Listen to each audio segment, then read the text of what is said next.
Good day, viewers and listeners, and welcome to the COVID-19 update for today, Tuesday, January 11, 2022. I am Godfrey Brooms.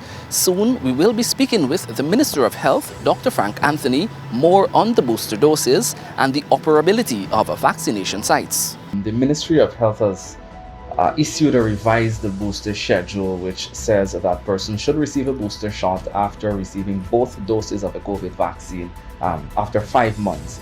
Can you share with us what prompted this decision? Booster shots are now widely recommended because what we notice is that after the first 2 doses, 6 months after the first 2 doses, that the immunity of the person starts to wane, meaning that the antibodies that they have manufactured would start getting lower, and by 6 months it is so low that it's not very effective. However, what they have found is that if between 5 to 6 months you have given a third dose, which is the booster shot, then the immunity remains quite high. And so it is recommended that you get your primary series, which is dose 1 and dose 2, and then you do a booster shot. That booster shot, there are 2 things that we are doing there. One, we are offering that booster shot now at 5 months, so that before the immunity starts dropping, that we are able to give people the booster dose at that appropriate time so that immunity remains fairly constant and fairly high.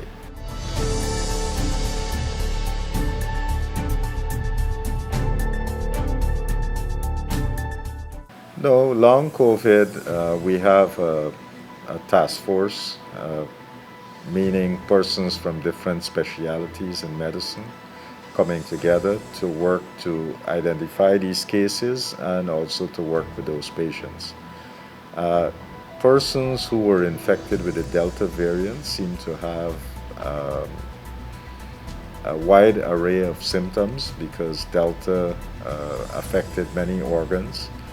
And persons who would have had those types of infections would continue even after discharge with getting some of these symptoms. So for example, some people complain that they're having constant headaches, they're having what is called brain fog, meaning sometimes in the midst of a conversation they forget what they were talking about and things like that.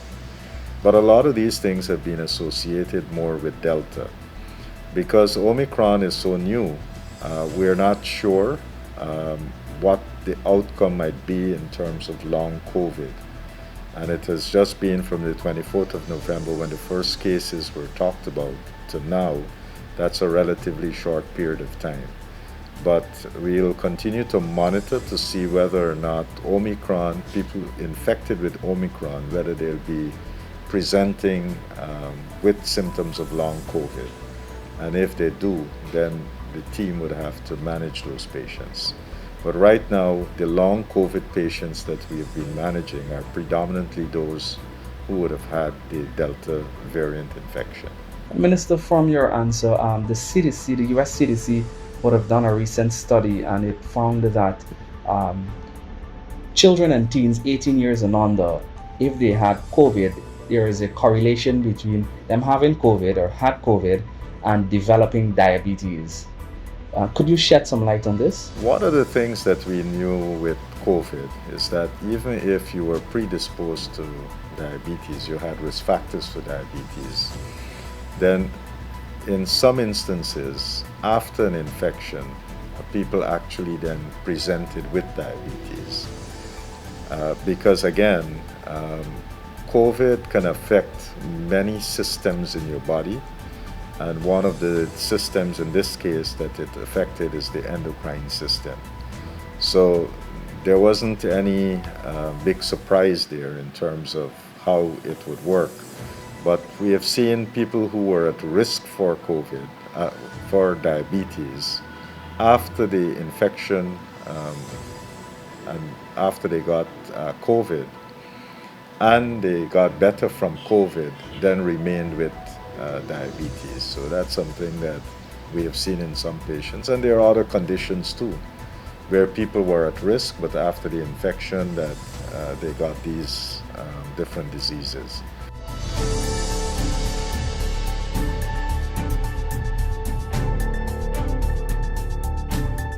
With the Omicron variant, it predominantly affects more the upper respiratory tract versus the lower respiratory tract. So we are now seeing less people with COVID pneumonia, more people with things like nasal congestion, sore throat, and things like that. So the symptoms of the disease, the places where it predominantly affects, so far we are seeing a little change there. And because of this change that we've noticed, we're seeing less people coming into the hospital with a severe form of the disease. We have taken a decision where we're going to have fixed sites in all the regions, so people know these sites are there. They can come anytime and get their vaccines there. And in addition to that, for some of the more challenging regions, geographically challenging regions, that in those regions we'll continue to have mobile teams. But on the coast here, we think it's important that we put fixed sites and publicize where those sites are so that people can come to them. And that's what we've been doing. And so far we have seen a lot of people coming out to get their vaccine. So like yesterday, for example, we had 3,225 persons who came for vaccines, and they got their vaccines. And of those, we had 1,521 who came for boosters. Thank you, Minister. So what is the current vaccination status countrywide? So right now we have 414,932 persons who would have received their first dose vaccine. That's about 80.9% of our adult population. And we've had 301,058 persons who would have received a second dose. That's about 58.7% of our adult population. In terms of the children, 12 to 17, first dose is 31,203. That's 42.8% of that age cohort. And second dose is 22,141, or 30.4% of that age cohort.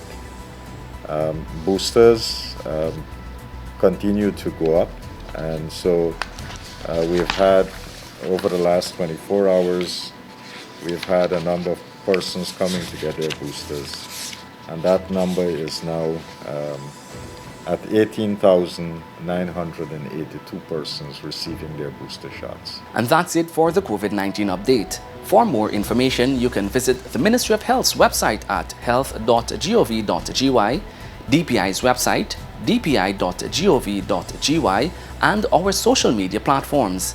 Remember, getting vaccinated is the way to beat the pandemic. Godfrey Brooms is saying goodbye for now.